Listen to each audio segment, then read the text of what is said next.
c'est le dernier épisode de cette première saison. Et pour conclure ce chapitre, j'ai eu l'idée de prendre une chanson simple, Ragotin. Alors c'est une chanson qui comporte peu de notes, do, ré, mi, fa en solmisation, qui comporte des rythmes ultra basiques, des croches, des noirs. Et mon but aujourd'hui, c'est de te montrer comment analyser une chanson et retrouver très facilement sa structure, ses rythmes et ses notes en utilisant bien entendu les outils Kodály et Opasso dont on a parlé au fil des épisodes de cette saison. Bonjour et bienvenue dans le podcast Accroche-toi, un rendez-vous hebdomadaire à destination des musiciens débutants ou un peu plus expérimentés. Si tu es à la recherche de motivation, de conseils, d'outils, de ressources pour mieux progresser, pour être plus efficace dans ton apprentissage, pour dépasser tes blocages et ainsi avancer avec confiance et plaisir dans ce monde de la musique, tu es au bon endroit. Je suis Camille Houdard, j'ai moi-même débuté la musique, la clarinette à l'âge adulte et je veux ici te faire profiter de mes plus belles découvertes et expériences qui j'espère pourront t'aider à ton tour et t'inspirer. Je te souhaite une très belle écoute.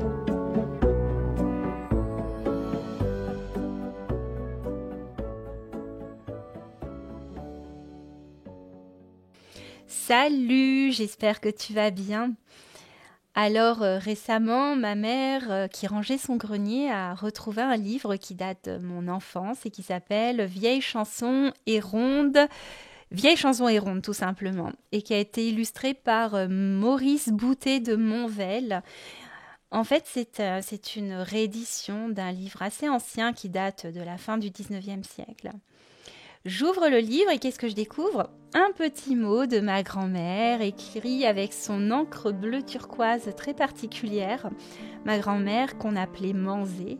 Et c'est marqué à Camille de grand-père et Manzé pour ses 5 ans, 1er juin 1981. Et justement, j'étais à la recherche d'une chanson pour illustrer cet épisode. Et là, je feuillette et je tombe sur ce ragotin.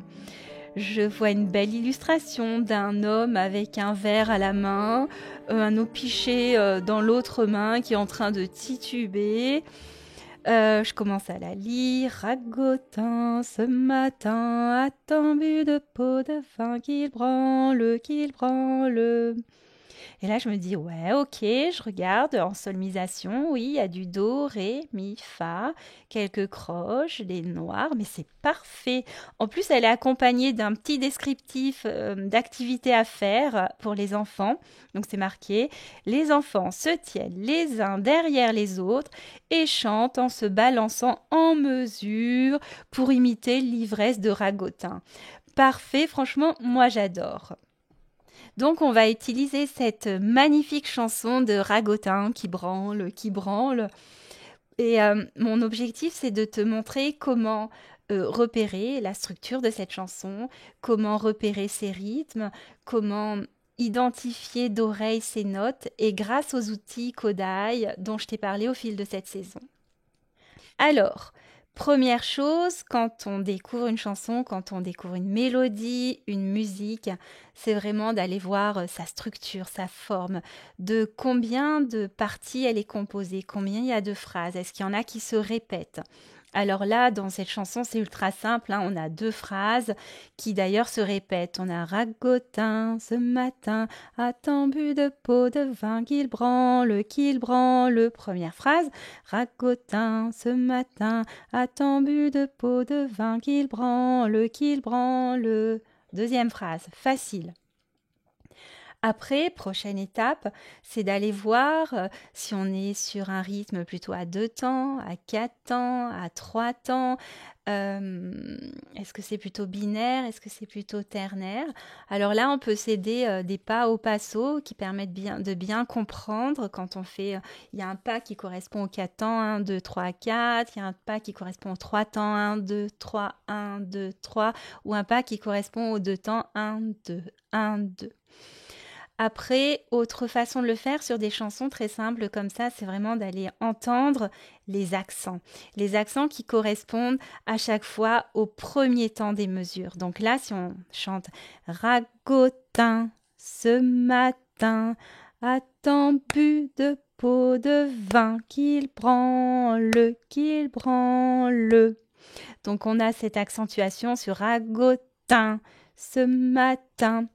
Et combien de temps combien on a de pulsations entre ces accents? C'est assez facile. Ragotin ce matin a tant bu de pot de vin qu'il branle, qu'il branle.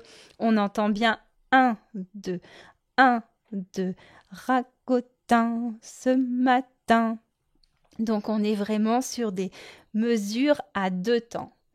Et ce qu'on peut entendre de particulier dans cette musique, c'est que on commence sur ragotin. On commence pas sur le premier temps. On commence avec une levée, un petit bout de phrase juste avant le premier temps, juste avant la première mesure. Ragotin ce matin. Et ça s'appelle donc une levée, mais aussi on appelle ça aussi une anacrouse. On l'a vraiment dans plein de chansons, comme là j'en ai une autre qui est dans ce même livre. Ta ta ta ta, la boulangère a des écus qui ne lui coûtent guère. Donc ça fait la boulangère. Le premier temps, c'est le premier temps de la mesure, c'est gère, la boulangère. Donc voilà, ça c'est une levée, une anacrouse. Après, ce qu'on peut faire, c'est compter le nombre de mesures dans chaque phrase. Alors, ça fait donc, ragotin ce matin, a tant bu de pot de vin qu'il branle, qu'il branle. 6. Donc là, on voit qu'on a 6 mesures dans chaque phrase. Et pour la deuxième phrase, c'est exactement la même chose. Donc maintenant qu'on on a vraiment identifié la forme, la structure, le nombre de temps par mesure, le nombre de mesures dans une phrase, on peut essayer d'aller identifier les rythmes. Et ce qu'on a vu dans l'épisode 11, que pour identifier les rythmes, c'est assez facile et il faut déjà se concentrer vraiment bien sur la pulsation. Donc ragotin, ce matin, etc. Et essayer d'aller voir le nombre de syllabes pour chaque pulsation. Alors, je te redis la première phrase et je te laisse voir par toi-même. Et après, on le fait ensemble. Donc, ça fait ragotin. Ce matin, a tant bu de pot de vin qu'il branle, qu'il branle. Et maintenant, on fait ensemble. Ra, 2, 1, 1, 2, 1, 1, 2, 1, 2, 1, 2, 1, 2, 1, 1, 2, 1. Donc, quand on a 2 syllabes pour une pulsation et que ces syllabes sont régulières, ça fait des croches. Quand on a juste une seule syllabe, dans ce cas ici, ça fait des noirs. Et donc, si on les dit dans la langue des rythmes, c'est un peu comme ce que je t'expliquais dans l'épisode 11, cette langue des rythmes avec les syllabes rythmiques, où les noirs, on va les prononcer ta, et où les croches, on va les prononcer ti, ti. Donc, ça fait ti, ti, ta, ti, ti, ta, ti, ti, ti, ti, ti, ti, ti, ti, ta, ti, ti, ta, ta. 2 croches noires, 2 croches noires, 2 croches, 2 croches, 2 croches, 2 croches noires, 2 croches noires, noires. Titita, titita, titita, titita, titita, titita, titita, titita, titita, ta. Alors maintenant, il ne nous reste plus qu'à identifier les notes d'oreille. Et la première chose à faire, c'est vraiment d'aller chercher la tonique du morceau, la base, la note do du morceau, celle où on revient toujours. Donc ça fait la la la la la la la la la la la la la la la la la la. Et pour le faire, c'est bien de se chanter la gamme dans la tête, essayer de la retrouver. Do, ré, mi, fa, sol, fa, mi, ré, do, do, do, do, do. Il est là le do.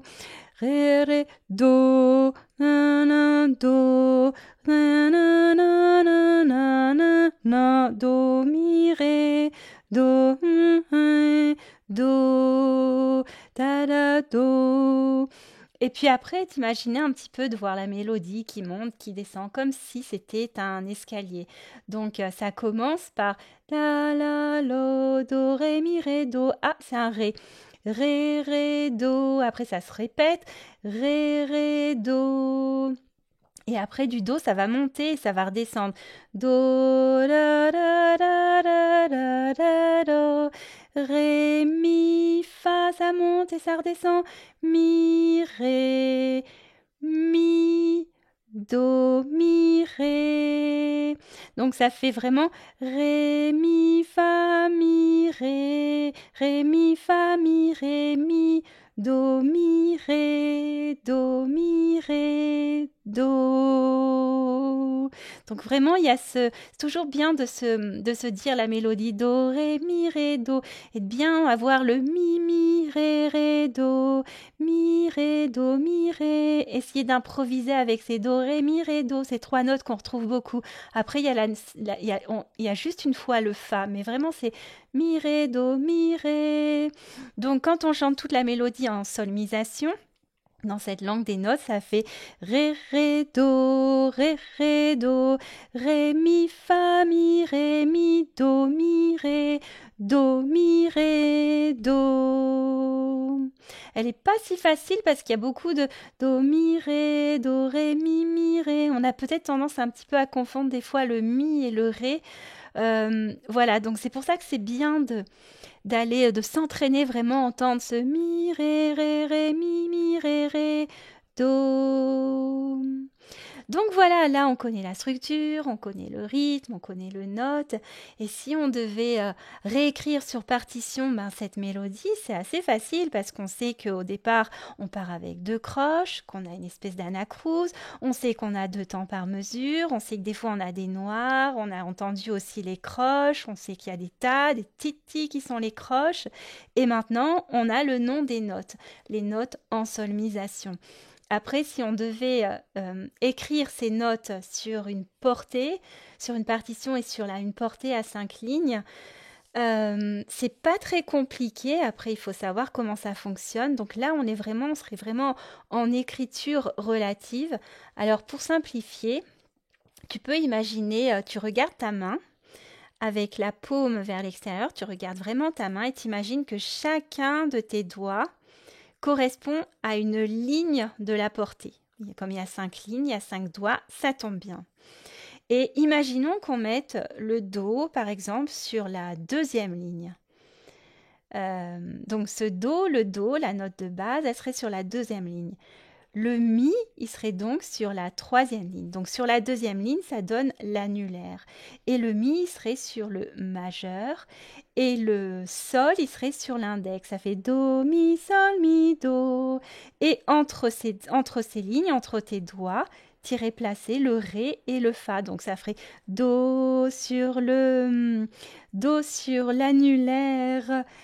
ré entre l'annulaire et le majeur, mi sur le majeur, fa entre le majeur et l'index et sol sur l'index. Voilà. Après, si le do on le bouge, les rapports changent. On est vraiment sur de l'écriture relative par rapport à la position de do.